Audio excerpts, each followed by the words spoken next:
ആ സുഷ്മ, നീ എനിക്ക് അയച്ച മെയിലില്ലേ, അതിനകത്ത് കുറേ റിപ്പീറ്റേഷൻ ഉണ്ടല്ലോ. ശരിയാക്കാന്നാ?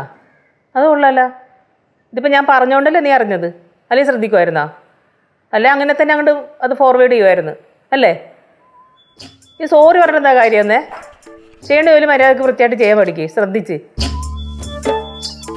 ശരി, മേലെ ആവർത്തിക്കല്ലേ. അമ്മ എന്തിനാ ആ സുഷമാൻ്റെ അടുത്ത് റൂഡായിട്ട് സംസാരിക്കണം?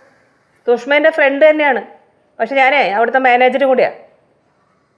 അമ്മ രാവിലെ തൊട്ട് മൂഡ് ഓഫ് ആണല്ലേ? മോനിങ്ങനെയൊക്കെ കാണിക്കുക അമ്മ ഭയങ്കര സന്തോഷമായിരിക്കുമല്ലോ. അമ്മ അമ്മ എന്ത് അച്ഛൻ വിളിച്ചിട്ട് എടുക്കണില്ല.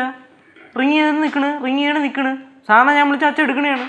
നിന്റെ അച്ഛൻ ഫോൺ എടുക്കണില്ലെങ്കിൽ ഞാനെന്ത് വേണം? എന്നാ പിന്നെ അമ്മയ്ക്കൊന്ന് വിളിച്ചു പോയിക്കൂടെ?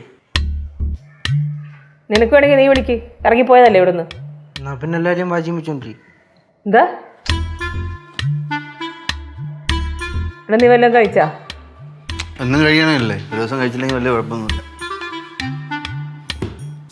മുമ്പ് നടക്ക്. എന്ത് പാടി കൊച്ചേ, ഞാനവിടെ ഒന്ന് കിടക്കുവായിരുന്നേ, പിടിച്ച് വലിച്ചോണ്ട് വരുന്നു. കിടക്കുവായിരുന്നു അവിടെ. എന്താണ് എല്ലാവരും കൂടെ മുഖം വലിച്ചു കയറ്റി വെച്ചോണ്ടിരിക്കണേ? പോയതുപോലെ തിരിച്ചു വരും, അല്ലാതെ എന്തോ പറയാൻ. അല്ലേ പിന്നെ അമ്മ ഇവിടുന്ന് അങ്ങോട്ട് പോകണം. എന്തോന്ന് വെച്ചാൽ നീ പറയണേ?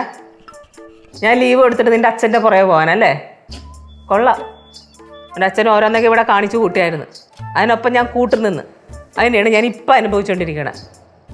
ഇപ്പം ഞാൻ ലീവ് എടുത്ത് കൂട്ടാൻ പോയെന്നിരിക്കട്ടെ, അവിടെ നിന്ന് അപ്പം വേഗം കെട്ടി എടുത്ത് വേറെ സ്ഥലത്തേക്ക് പോയിട്ടുണ്ടാവും. എൻ്റെ അച്ഛൻ്റെ പുറകെ ഓടുന്ന വണ്ടിയൊന്നുമല്ല ഞാൻ. ഒന്ന് നിർത്തുമോളെ, അവൻ ആദ്യമായിട്ടൊന്നും അല്ലല്ലോ ഇങ്ങനെ പോകുന്നത്. ഇത്രയും സഹിക്കാമെങ്കിൽ ഇനിയും സഹിക്കാം. എന്നാൽ സഹിക്കില്ല എന്നല്ലല്ലോ ഞാൻ പറഞ്ഞത്, പുറകെ ഓടാൻ വയ്യമ്മ. അങ്ങനെയാണെങ്കിൽ അങ്ങനെ. ഓ, നിങ്ങൾ ഭാര്യ ഭർത്താക്കന്മാരുടെ ഇടയിലേ ഞാനൊരു അഭിപ്രായം പറയാൻ വന്നില്ല. ഞാനൊന്ന് പോയി കിടക്കട്ടെ. മുമ്മ അവിടെ ഇരിയാ മുമ്മേ. എല്ലാവരും ഇങ്ങനെ ദേഷ്യം പിടിച്ച് പോയിക്കാൻ എങ്ങനെ ശരിയാവും?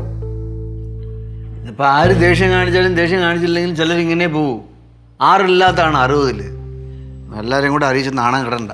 ആ, എന്തായാലും ഞാനങ്ങ് വീട്ടിൽ പോകാൻ പോവുക. എനിക്ക് അയ്യോ അല്ല അമ്മൂമ്മ ഇപ്പം ഇറങ്ങി കഴിഞ്ഞാൽ ബസ്സിനാണെങ്കിലും ട്രെയിനിലാണെങ്കിലും അങ്ങ് എത്തുമ്പോൾ നൈറ്റ് ആവൂല്ലേ? ഓ, അതൊന്നും കുഴപ്പമില്ല. അവിടെ ചെന്ന് രാത്രി ആയാലും കുഴപ്പമില്ല. സുരേന്ദ്രനെ വിളിച്ചാൽ മതി, അവൻ എന്നെ ഒന്ന് കൊണ്ടുപോയിക്കോളൂ. മുമ്മയ്ക്ക് എന്താ 2-3 ദിവസം കഴിഞ്ഞിട്ട് പോവാ. അമ്മൂമ്മ ഇവിടെ നില്ലേ, അപ്പൊ അച്ഛൻ ഇങ്ങോട്ട് വരുന്നുണ്ടല്ലോ, നമുക്ക് അറിയാലോ. മുമ്മ ഇവിടെ നിൽക്കുവാണെങ്കിൽ അച്ഛൻ വരും, ഉറപ്പാ. എന്തായാലും അവൻ മരുവോ പോവോ എന്തേലും ചെയ്യട്ടെ. എന്തായാലും ഞാൻ പോവുക. അമ്മ വെറുതെ വാശി കാണിക്കല്ലേ. അമ്മ ഇപ്പോൾ അകത്തോയി കിടക്ക്, ചെല്ല്. പോണ ആരുമല്ലേ, അത് ഞാൻ പറയാം.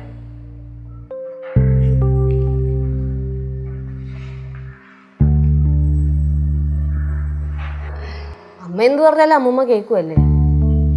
പക്ഷെ അമ്മയുടെ അമ്മ തലതിരിച്ചേ കേൾക്കുള്ളൂ.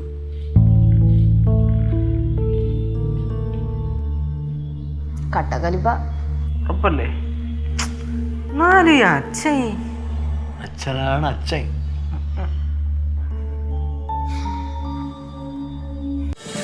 ഫ്ലവേഴ്സ് ഒരുക്കുന്ന കാഴ്ച വസന്തം യൂട്യൂബിൽ പ്രേക്ഷകർക്ക് ലൈവായി കാണാം. ഫ്ലവേഴ്സ് കോമഡിയിൽ ജോയിൻ ചെയ്യൂ, ആസ്വദിക്കൂ.